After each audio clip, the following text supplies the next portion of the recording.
Stranger thing के last episode में हमने देखा था कि कैसे नैन्सी और जॉन जब बारबरा को ढूंढने के लिए जंगलों में घूम रहे थे, तभी नैन्सी दूसरी दुनिया में चली गई थी, जहाँ से वो जॉन को नहीं ढूंढ पा रही थी। और जॉन को ढूंढते हुए उसे एक अलग सा मॉन्स्टर भी दिखाई दिया। यहाँ पे जॉन अपनी दुनिया के अंदर नैन्सी को ढूंढ रहा था और कहीं न कहीं उसे नैन्सी की भी आवाज आ जाती है। जॉन नैन्सी को कहता है कि तुम मेरी आवाज को फॉलो करते हुए मुझ तक बढ़ो। नैन्सी दूसरी दुनिया में बैठ के उसी दरवाजे को देखती रहती है जहाँ से वो अपनी दुनिया में पहुँच सकती है। नैन्सी काफी डरी हुई थी क्योंकि उसके पीछे दूसरी दुनिया का मॉन्स्टर भी था। आखिरकार जॉन नैन्सी को उस दरवाजे से बाहर निकाल देता है, जिसके बाद नैन्सी बहुत ज्यादा डर जाती है और ये दोनों अपनी आंखों से देखते हैं कि कैसे वो पेड़ पूरी तरीके से पहले जैसा हो गया। स्टीव को काफी टाइम से नैन्सी नहीं मिल रही थी। स्टीव को नैन्सी के बिहेवियर में चेंजेस के कारण कुछ प्रॉब्लम हो रही थी। इसी कारण वो नैन्सी के घर पे चेक करने जाता है कि क्या वो ठीक तो है, लेकिन वहाँ जाके स्टीव देखता है कि नैन्सी इस टाइम पे जॉन के साथ है। जॉयस को जब हॉपर ने बताया था कि विल अभी तक मरा नहीं है बल्कि विल जिंदा है, और साथ ही साथ हॉपर हॉकिंस के साइंस लैब के अंदर भी जाकर आया है, तो वहाँ उसने क्या क्या देखा। हॉपर ये सारी बात जॉयस को बताता है,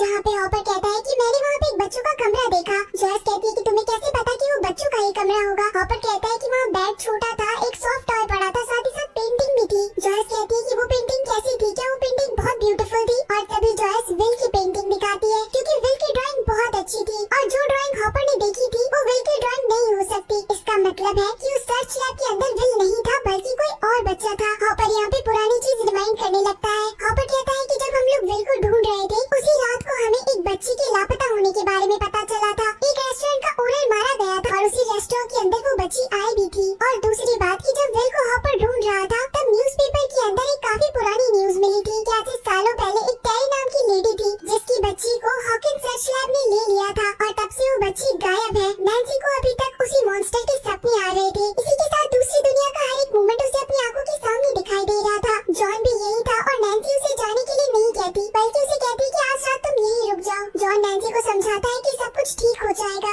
डरने की कोई जरूरत नहीं है, मैं साथ ही हूँ। यहाँ हम देखते हैं कि माइक भी काफी गुस्से में था, क्योंकि कल रात माइक और ल्यूकस की लड़ाई के अंदर एल यहाँ से चली गई थी और वो घर पे भी वापस नहीं आई थी। यहाँ हॉपर टेरी की इन्फॉर्मेशन निकालता है और उससे मिलने के लिए निकल जाता है। नैन्सी भी रात भर नहीं सोई थी। जॉन के उठने पे नैन्सी बताती है कि अगर मैं वहाँ गई थी तो हो सकता है कि विल और बारबरा भी इसी जगह पर हो, लेकिन वो जानवर हिरन को खा रहा था। कहीं ऐसा तो नहीं कि कहीं विल और बारबरा भी उसी के शिकार हो गए हो। तो जॉन कहता है कि मेरी मॉम ने विल को देखा है, इसका मतलब है कि विल जिंदा है, यानी कि इन लोगों को वापस से उसी दरवाजे को ढूंढना पड़ेगा। और शायद अगर इस बार मॉन्स्टर आए तो इन दोनों को उस मॉन्स्टर से लड़ने के लिए तैयार भी रहना पड़ेगा। वो जिस भी तरीके का मॉन्स्टर था वो शिकार किया करता था, यानी कि वो खून ढूंढकर कहीं भी पहुंच सकता था। सीन शिफ्ट उसी लेडी पे होता है जो कि काफी एपिसोड पहले उस रेस्टोरेंट के ओनर के पास पहुंची थी एक सोशल वर्कर बनके, और उसे मार भी दिया था। ये डॉक्टर ब्रैनर के साथ काम करती है, जो कि माइक डस्टिन ल्यूकस के साइंस टीचर के पास पहुंचती है और उन्हें इन्फ्लुएंस करती है कि हमारे यहाँ पे एक साइंस फेयर लगा है, जहाँ पर हम बच्चों को इनवाइट करते हैं ताकि वो अपने अच्छे एक्सपेरिमेंट करके आगे बढ़ सके। असल के अंदर इस लेडी को माइक डस्टिन और ल्यूकस चाहिए थे, क्योंकि उन्हीं के साथ में एल थी।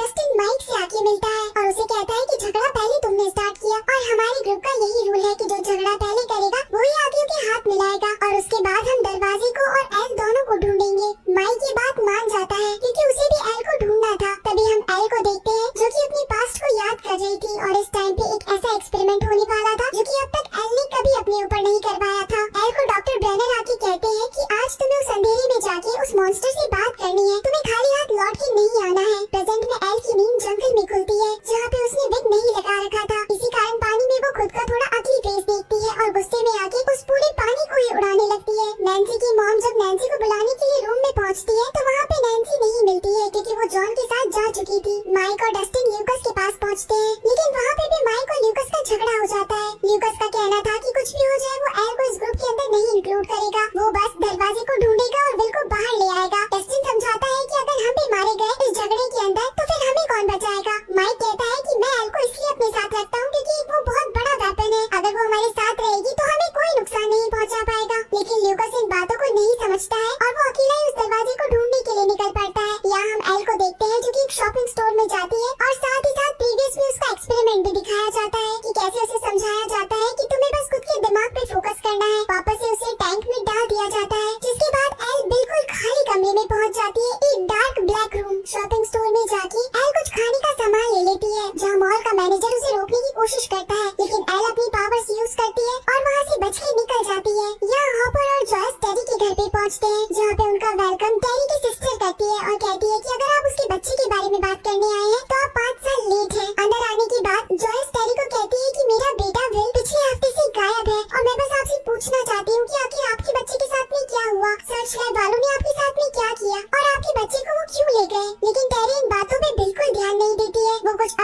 सी हो रखी थी और उसके पास सोचने समझने की कोई हिम्मत नहीं थी। यहाँ ल्यूकस दरवाजे को ढूंढ रहा था। वहाँ माइक डस्टिन आपस में बात करते हैं, जहाँ डस्टिन माइक को कहता है कि ल्यूकस बस तुमसे जेलस है कि इतने सालों की दोस्ती के बीच में एक लड़की आ गई। तभी इन दोनों को शॉपिंग स्टोर के बाहर भीड़ दिखाई देती है और ये उसी को फॉलो करते हुए आगे बढ़ते हैं। यहाँ पर अब टेरी की सिस्टर आती है, जो कि हॉपर और जॉयस से बात करती है कि आज से सालों पहले जब वो तकरीबन 18-19 साल की थी, तब कॉलेज के अंदर साइंस लैब से काफी सारे लोग आए थे। वो लोगों के ऊपर एक्सपेरिमेंट करना चाहते थे, जिसके बदले वो पैसे दिया करते थे, एक दिन के तकरीबन $200। टेरी के जैसे और भी कई लोग थे जो कि खुद के ऊपर एक्सपेरिमेंट करवा लेते थे, लेकिन वो एक्सपेरिमेंट हद से ज्यादा भयानक थे, क्योंकि वो टेरी को कई सारे ड्रग्स दिया करते थे, जिसके कारण वो कई दिनों तक बेहोश रहा करती थी। साथ ही साथ उसे टैंक में डाल दिया करते थे, ऐसा नमक का पानी जो कि सोचने समझने की शक्ति बढ़ाया करते थे। टेरी की सिस्टर को ये सारी बातें बिल्कुल फेक लगने लगती है, इसी कारण वो कभी अपनी बहन पे ध्यान नहीं दिया करती थी। टेरी बताती है कि उसके बाद टेरी प्रेग्नेंट हो गई और 7वें महीने के बाद हॉकिंस की सर्च लैब ने कहा कि उसका बच्चा मारा गया है, उसका बच्चा जिंदा पैदा नहीं हुआ है। लेकिन टेरी को हमेशा से पता था कि उसका बच्चा मरा नहीं है, इसी कारण उसने साइंस लैब पे केस भी किया, लेकिन कोई भी एविडेंस टेरी का साथ नहीं दे रहा था।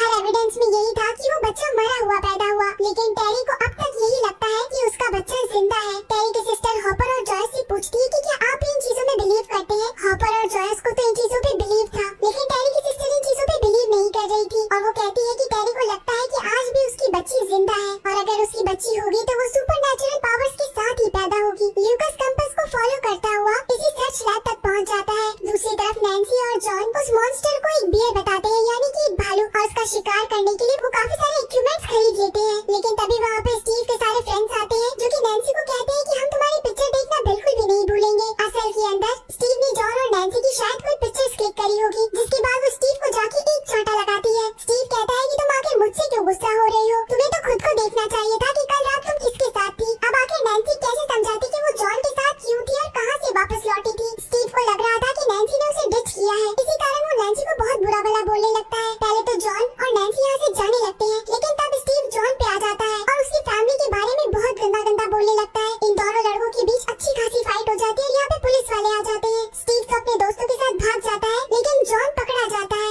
जॉयस जब टेरी के घर से जा रही थी तो उसे बिलीव नहीं होता कि आखिर वो अपनी बच्ची को पिछले 12 साल से ढूंढ रही है। हॉपर जॉयस को सिर्फ और सिर्फ बिलीव रखने के लिए कहता है कि विश्वास रखो, हम जल्दी बिल्कुल ढूंढ लेंगे। और तभी हॉपर के पास में पुलिस स्टेशन से कॉल आता है कि क्या जॉयस तुम्हारे पास में है, उसका बेटा पुलिस स्टेशन में है। यहाँ नैन्सी और जॉन की भी फ्रेंडशिप बढ़ती जाती है।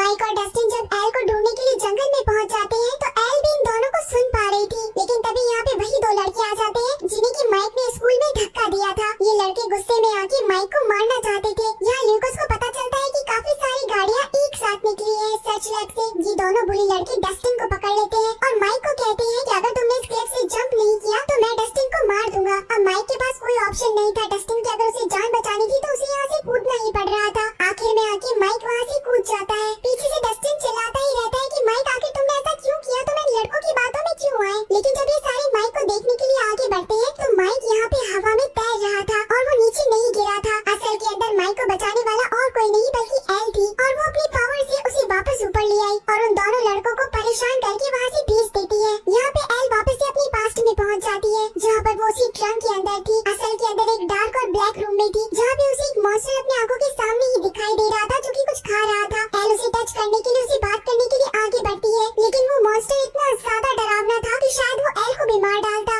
एल अपनी पूरी पावर्स का यूज कर रही थी और इतनी जोर से चिल्लाती है कि साइंस लैब की दीवार तक टूट जाती है। और शायद ये वही टाइम था जिसके कारण दूसरी दुनिया का दरवाजा खुल गया था। प्रेजेंट में एल इस टाइम काफी वीक हो चुकी थी और वो जमीन पे गिर जाती है। वो माइक से माफी मांगती है कि वो मॉन्स्टर और कोई नहीं बल्कि मैं ही हूँ, मैंने दूसरी दुनिया का दरवाजा खोला था। माइक कहता है कि तुम कोई मॉन्स्टर नहीं हो, बल्कि तुमने मेरी जान बचाई है। असली दोस्त ऐसे ही होते हैं जो कि एक दूसरे की जान बचाते हैं। ये तीनों एक दूसरे के गले लग जाते हैं और माइक एल को लेकर अब वापस से अपने घर की तरफ जा रहा था, लेकिन ल्यूकस को पता था कि ये सारी टीम कहीं न कहीं तो आने वाली है। डॉक्टर ब्रैनर गन लेके तैयार थे, क्योंकि उन्हें ये एपिसोड यहाँ पे खत्म होता है।